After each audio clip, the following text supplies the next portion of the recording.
Hi good morning everyone. ಇವತ್ತು ಬೆಳಗ್ಗೆ ಎದ್ದ ತಕ್ಷಣ ಡೈಲಿ ರುಟೀನ್ ಥರನೇ ಅಮ್ಮಂಗೆ ಗಜ್ಜಿ ಕಾಯಿಸ್ಕೊಟ್ಟು ನಾನು ಬಿಸಿನೀರು ಕುಡ್ದು ಇವತ್ತು ಸ್ವಲ್ಪ ಕಾಫಿ ಮತ್ತು ಬಿಸ್ಕೆಟ್ ಕೂಡ ಕುಡಿದ್ವಿ. ಆಮೇಲೆ ತಿಂಡಿಗೆ ಅಂತ ಗೆಜ್ಜುಗಾರ ಮತ್ತು ರೊಟ್ಟಿ ಮಾಡಿದ್ವಿ. ತುಪ್ಪ ಮತ್ತು ಬೆಣ್ಣೆ ಇದ್ದರೆ ಚೆನ್ನಾಗಿರುತ್ತೆ, ಮೊಸರು ಕೂಡ ಕಾಂಬಿನೇಷನ್ ಚೆನ್ನಾಗಿರುತ್ತೆ. ಅಮ್ಮ ನೆನ್ನೆ ತುಪ್ಪ ಕಾಯಿಸಿರೋದ್ರಿಂದ ಮಾಡಿದ್ವಿ. ಆಮೇಲೆ ಸಂಡೇ ಆಗಿರೋದ್ರಿಂದ ಚಿಕನ್ ತೊಗೊಬರೋಣ ಅಂತ ಹೋಗಿದ್ದೆ. ಚಿಕನ್ ತೊಗೊಂಬಂದು ಮನೆಯೆಲ್ಲ ಸ್ವಲ್ಪ ಮೆಸ್ಸಿ ಆಗಿತ್ತು, ಮನೆಯೆಲ್ಲ ಕ್ಲೀನ್ ಮಾಡ್ಕೊಂಡು ಫ್ರೆಶ್ ಅಪ್ ಆಗೋಣ ಅಂತ ಹೊರಟೆ. ಫ್ರೆಶ್ ಅಪ್ ಆಗಿ ಬಂದು ಎಲ್ಲ ಚಿಕನ್ ಎಲ್ಲ ರೆಡಿ ಮಾಡಿದ್ವಿ. ಏನೇನು ಮಾಡೋಣ ಅಂತ ಪ್ಲ್ಯಾನ್ ಮಾಡ್ಕೊಂಡಿದ್ವಿ, ಅದಕ್ಕೆಲ್ಲ ರೆಡಿ ಮಾಡಿ ಇಟ್ಕೊತಿದ್ವಿ ಮುಂಚೆನೇ.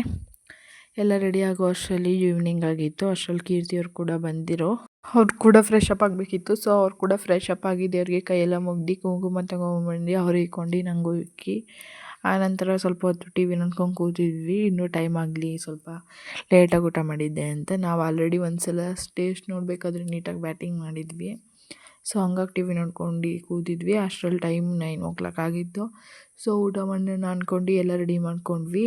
ಏನೇನು ಅಡುಗೆ ಸ್ಪೆಷಲ್ ಮಾಡಿದ್ವಿ ಅಂದರೆ ಫಿಶ್ ಕಬಾಬ್, ಫಿಶ್ ತತ್ತಿ ಫ್ರೈ, ಬಿರಿಯಾನಿ, ಚಿಕನ್ ಕಬಾಬ್, ಚಿಕನ್ ಗ್ರೇವಿ ಇಷ್ಟು ಮಾಡಿದ್ವಿ. ಬನ್ನಿ ಟೇಸ್ಟ್ ಮಾಡೋಣ ಹೇಗಿದೆ ಅಂತ ಕೇಳೋಣ ಎಲ್ಲರನ್ನೂ ಅಂದ್ಕೊಂಡೆ, ಆದರೆ ಯಾರೂ ಹೇಳಲೇ ಇಲ್ಲ. ಸೊ ಭಾನುವಾರದ ಬಾಡೂಟದ ಕತೆ ಮುಗೀತು. ಇವತ್ತಿಗಿಷ್ಟೇ, ನಾಳೆ ನೋಡೋಣ. Good night everyone.